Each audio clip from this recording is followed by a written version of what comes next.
Bem, pessoal, continuando então o dicionário na letra E, né? Vamos falar de ética. Existe uma ética, ou deveria existir uma ética entre os anarquistas? É evidente, né? Que sim. Eu acho que aí a gente pode pensar no próprio Kropotkin, o livro dele, sobre moral anarquista, né? Mas o Malatesta também nos ajuda a pensar sobre isso, né? E aí, começando pelo Malatesta, a gente tem que entender, né, de que naqueles escritos revolucionários, né, que foi publicado primeiramente pela Imaginário, se eu não me engano, ou anterior ainda, do Plínio, né, a Novos Tempos, né? Ele vai discutir uma ética anarquista.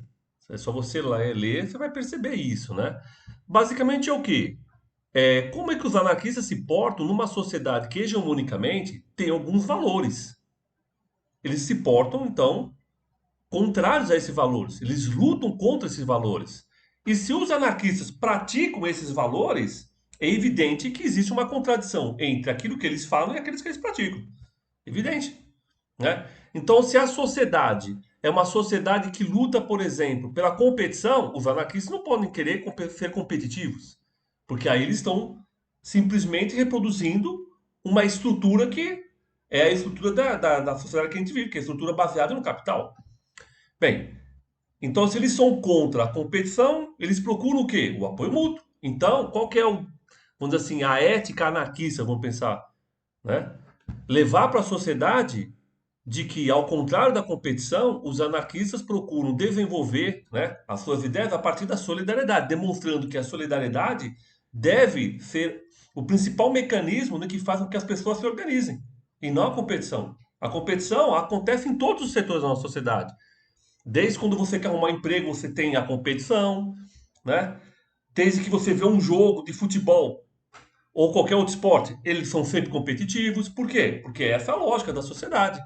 Achar que a competição é algo natural. Como nós somos anarquistas e sabemos que a competição não é natural, o homem das cavernas não era competitivo, é uma construção que vai se fazendo ao longo do tempo, né? E que no século XIX vai ter uma tentativa aí de cientificar isso, né? A partir dos trabalhos, principalmente do Alfred Wallace e do Darwin, não que eles quisessem fazer isso, mas os que vêm posteriormente deles, os neo-darwinistas e depois os darwinistas sociais, né? Que vai tentar fazer de conta que a competição é algo que todos os seres humanos têm, inclusive alguns vão dizer que os seres humanos competem em raças. Não existe uma única raça, existem raças humanas, homens caucasianos, homens negros e assim por diante, malaios, ok? Então, os anarquistas buscam o quê? Uma ética que se sobrepõe à competição com a solidariedade, né? Que mais? Os anarquistas são contra a hierarquia. Eles procuram o quê, então? Uma sociedade onde a hierarquia seja cada vez mais diminuída ou extinta.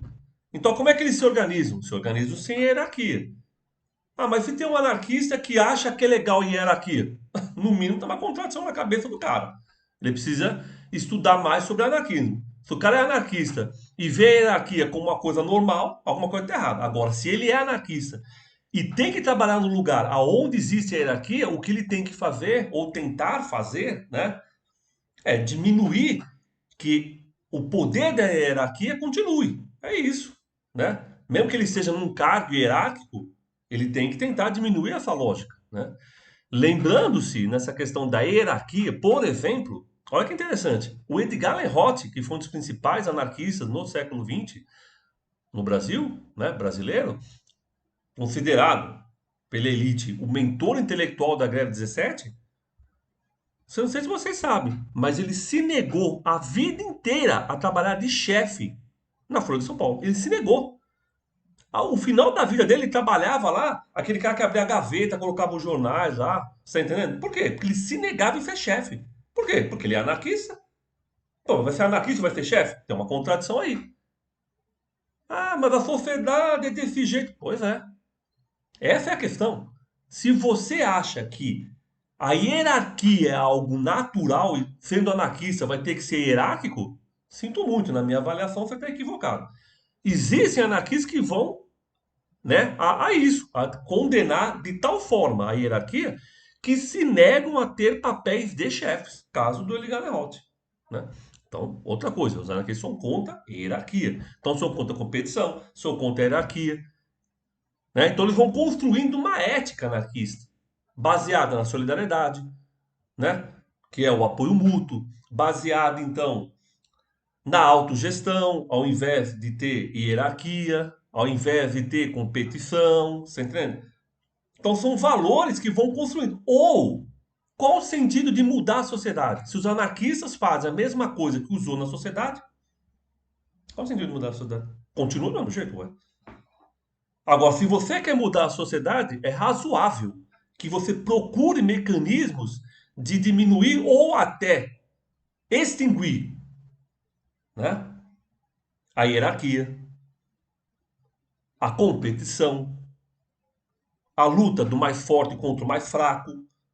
Você tem que lutar contra isso onde você estiver. Ou você fala uma coisa linda e a sua prática não tem nada a ver com a sua, que você está falando. E aí vamos chegar naquilo que o Malatesta disse, né, sobre os anarquistas. Ele vai dizer o seguinte lá no livro é, Escritos Revolucionários. Na verdade são vários escritos, né, juntados ali. Ele vai dizer o quê? Que nós anarquistas vivemos em contradição.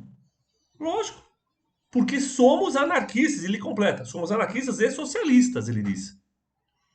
Porque se não fôssemos anarquistas e socialistas, não viveríamos em contradição. E seríamos burgueses, ele fala. E ele continua: burgueses sem dinheiro, talvez, mas não menos burgueses nas ideias e nas ações. Por isso que eu não consigo compreender anarquistas que falam que são a favor da autogestão e praticam a hierarquia, seja na escola, na universidade, no trabalho e assim por diante. Eu não consigo entender isso, ok? Não consigo entender anarquistas que falam que são a favor da solidariedade e estimula a competição onde estão, seja lá na escola, professores, nos alunos estimulando, ou na universidade, a mesma coisa, ou no trabalho. Então, na minha avaliação, existe uma contradição. Agora, se a pessoa é anarquista e não percebe essa contradição, sinto muito. Ou ela vai ler mais sobre o anarquismo, ou ela vai se dar conta que ela não é anarquista. Que não dá para ser anarquista e aceitar esses valores, que são valores da sociedade, e você ficar reproduzindo. Pior ainda, você reproduz esses valores e faz com que ele continue existindo na sociedade, né? Enfim, então eu acho que existe sim uma ética anarquista. Que às vezes é até difícil todos conseguirem chegar nessa ética, lógico. Não é tão simples. Você está em contradição a todo momento, você vai ser pego. O problema não é o cara que é pego sendo não ético anarquisticamente, entendeu? O problema é aquele que sabe que está fazendo uma coisa para reproduzir a sociedade e vai embora para casa tranquilamente, dorme e fala: "Ah, hoje eu fiz o que eu pude, mas não deu." E aí estimula a competição, hierarquia e assim por diante. Por isso eu acho que existe uma ética anarquista. E é importante que os anarquistas compreendam isso, ou se não compreenderam, que vão ler sobre isso e entender que a prática anarquista vai muito além, né, de uma prática no sindicato, uma prática na escola e assim por diante. É uma prática dele com a sociedade, dos valores que ele acredita dentro da sociedade que ele está, né? Chegando no máximo aí que é o quê? Edgar Lerrote, na Folha de São Paulo, se nega ser chefe. Ele se nega a ser chefe. Ele vai morrer como um funcionário. Porque ele se negou a ser chefe. E por que ele se negou? Porque ele se declarava anarquista e ele achava uma grande contradição você ser anarquista e ter cargo de chefia. Beleza? Então era isso, né? Pra gente dizer, na letra E, ética e anarquismo. Então, existe uma ética anarquista, tem um livro do Kropotkin, uma moral anarquista, então é importante que a gente volte a isso a todo momento, né? Para não ser pego na contradição e principalmente achar que isso não tem problema algum, tipo, eu posso falar uma coisa e fazer outra, que aí é muito pior, na minha avaliação. Então, um abraço a todos e todas e aí vamos continuando aí esse dicionário.